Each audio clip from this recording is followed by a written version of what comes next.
الله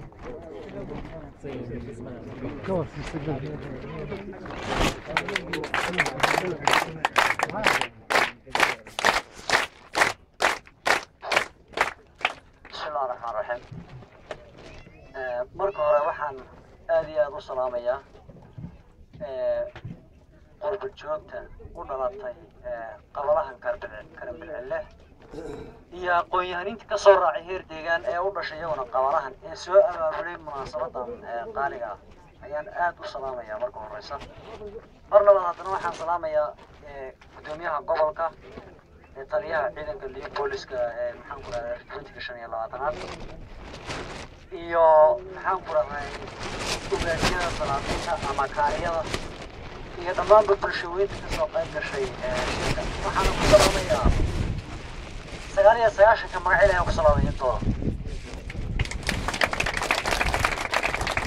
intaa ka bacdi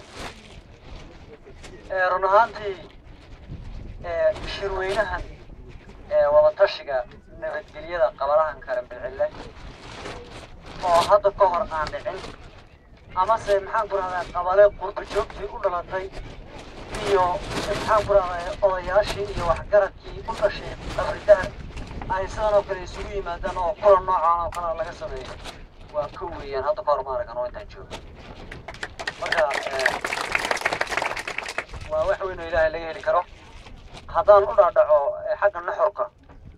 run ahaantii qabalahan Karambilcille wuxuu ka mid yahay qabalayaasha degmada qabridaare ee aan mas-uuliyiinta ka nahay. qabalahan markaa qabalayaasha kale run ahaantii wuxuu kaga gedisnaa qabalahan qabalayaasha kale 3 arrimood oo 3 laakiin dhinaca nabadgelyadoon ay maaragtay la xiriiraan.